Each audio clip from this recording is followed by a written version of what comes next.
So what do you think is going to happen with these records? This is not rocket science. The exclusive records are probably going to be more reliable if they're and relied upon if made available to a doctor, because it's another picture of the same lab report that I probably have here somewhere. And I could look at that and I can say, this is LabCorp and these are your lab values, and there we are. The inclusive record is, if provided to the healthcare provider, is not going to be very useful. And I think a lot of providers are going to, just kind of disqualify that as a source of reliable information. And I think as a practical matter, our challenge then is to let the public know that when they're developing these PHRs, what's it going to be useful for? And also to provide guidance to practitioners about, what does the medical community think you ought to be doing with this information when it's provided to you? It has been suggested by some people that we ought to be looking at similar interoperability standards to apply to PHRs as apply to EHRs, and make them more rigorous in that regard.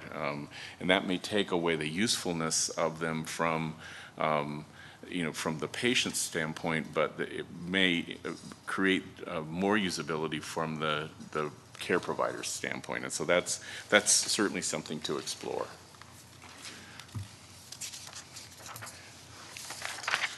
So here's the $25 million question. Who's going to be left holding the bag here? Really, the NHIN participant has a relatively small risk.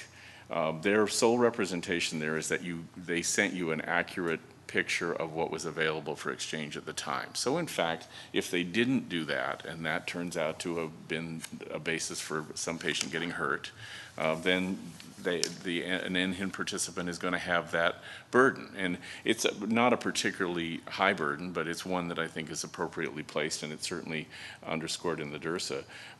But I think in the end that the healthcare decision maker, the provider on the front line, is going to be held responsible for how they deal with this information. And those of you who understand how negligence works is you have to have a duty, and in this case it's the duty to provide appropriate care, and you have to act reasonably as a similar person of like qualifications would in the same circumstances. And if you don't do that, then you're negligent, and you're held responsible for the consequences of what you did. I think we're certainly at a point where there's hardly any good guidance out there for practitioners about what they ought to do. There are cases, not old cases, where courts have found that it is not negligent for a physician not to have looked at the medical record before providing care.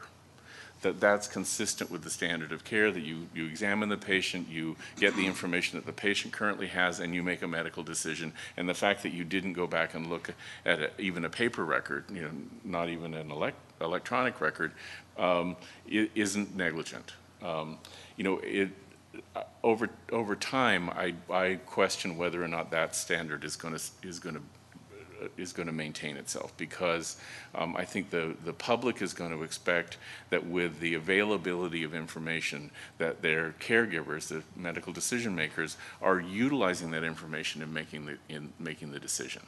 And so then, what are we supposed to do here? Because I think that we're trying to all of us in this room and those listening in, are signed on to this because we want EMRs to work, we want the NHIN to work, and the regional and local exchanges to work, and we want it to improve the quality of care.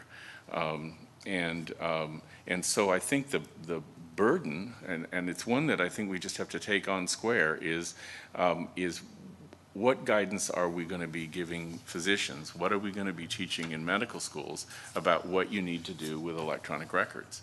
And I think it's the elephant in the room. I mean, we have been talking about this for a long time, but nobody kind of nails that point, is that, from a technical standpoint, we have, we will create the functionality that will bring information to the bedside or to the physician's office.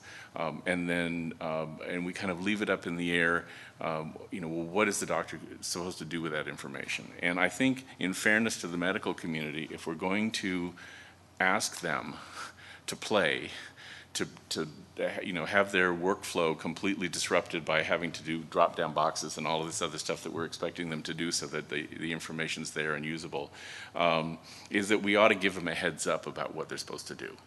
And groups like this and others that we all participate in, I think, can play a strong leadership role in deciding what that answer is going to be.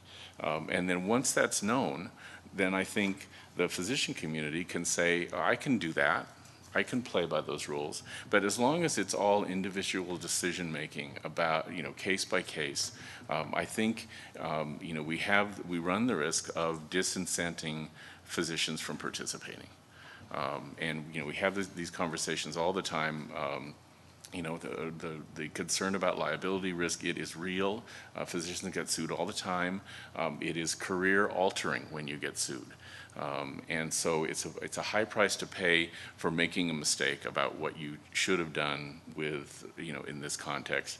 And I think the industry owes it to the individuals who are ultimately going to be holding the bag here to tell them, what we think is, or what the community thinks is an appropriate standard of care. And so those of you who regret putting me at the end, be careful what you ask for. So thank you.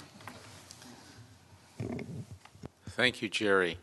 I think we'll now move into some discussion around the presentations that the four speakers had. For the purposes of letting our listening audience know who's speaking in the context, if you wouldn't mind, as board members, just announcing your name before speaking or asking a question. We also have on the phone Lori Evans and Steve Finley, and Martin Harris is on his way. Yes, Simon? Okay. Well, good morning. I'm Simon Cohn with Kaiser Permanente. And Jerry, I'm actually, given on your presentation, I think you were right being last. I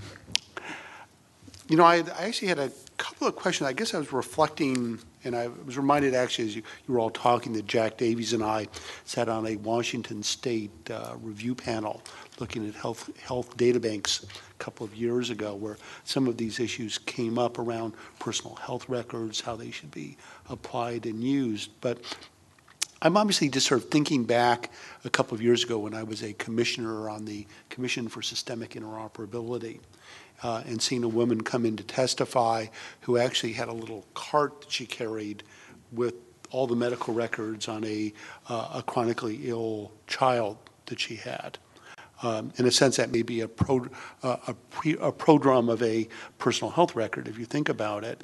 But can you contrast, at least in your view, the concerns you have now about personal health records with sort of what happens, I think, and has happened for years now, of people being sort of the holder of their medical records that they scavenge from one physician to another with these more complex conditions and patients?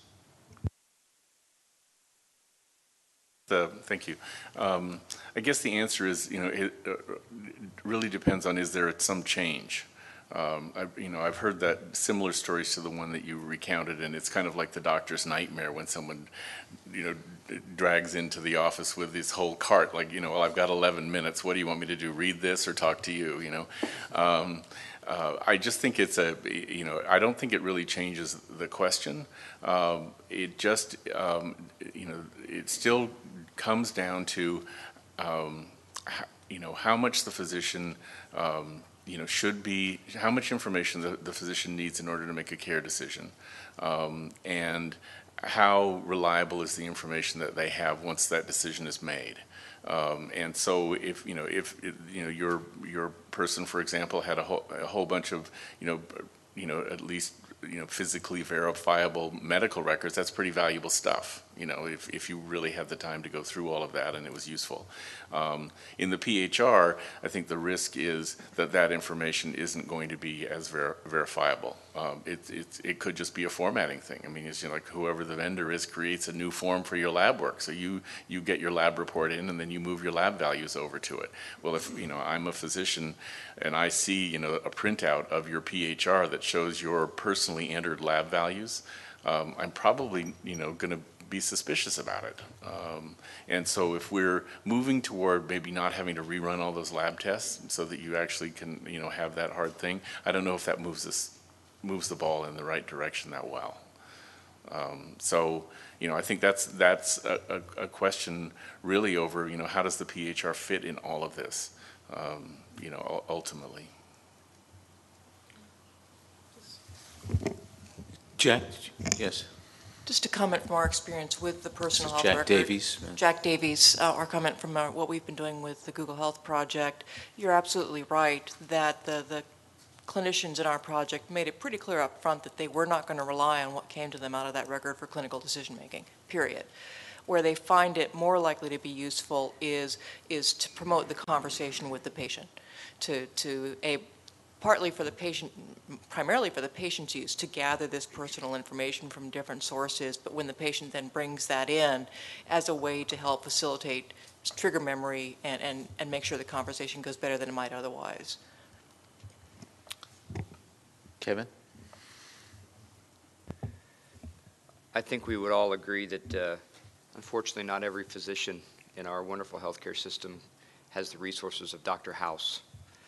And if you see Dr. House, who has 4 attending physicians, and they're doing lots of research and reading through every medical chart and even going to homes and doing investigations, it's probably not the reality of our healthcare system on exchange of information. With that in mind, today's panel has been fascinating for me, both in a positive way and in a disturbing way. I remember back in 1997, we established a group when I was with Medicalogic and Dr. Levitt, and we called the Medicalogic Quality Improvement Collaborative, where we took a bunch of our large users, and we're all on the same database, same logician system, which is now GE Centricity system, dumped it all together for the purpose of doing this manipulation of data so we could show quality improvement. And this is now 12 years later, and the exact items 12 years ago that were causing us the problems with someone using the exact same system, standardized of documentation, what information is shared, what's not shared, what ended up being in a searchable field versus text field, were the exact same issues that we were at the time. I think one thing that we have to recognize, and I keep coming back to the analogies of the financial industry, is that there are 2 charts, and we have to keep in mind that those 2 charts need to exist.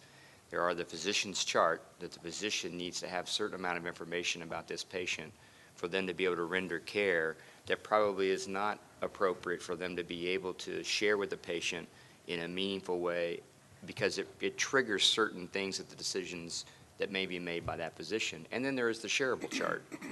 And I think of it as the same as the finance industry, right? There are certain entities that look at credit balance and they see what my asset balances are, they see if I have what my payment streams are, if I pay on time or if I'm late and that's just sharing of my financial information. But there are certain entities that don't care whether I shop at Starbucks or some other coffee shop or other, and now I'm down to some transactional level data. Other entities obviously do for marketing purposes and other things. But I think as we think about healthcare exchange of information, and I'd be curious to get the panel's reaction to this, is we need to make sure, we always come back to say we don't need to boil the ocean. But if we start this in stages, knowing that they're not all Dr. House and knowing that there are going to be varied levels of information sharing, we've got to decide what's the basic level information that we need to share over the next, and establish and show that we can share over the next 2 years. As we go into 2010 and 2011, what's the basic level information needs to be shared? And then how do we solve the problem that was brought up by NCQA with respect to normalizing that data in such a way that it can actually be manipulated and have some credibility and consistency across that. So I'd just like to hear the panel's reaction to those things.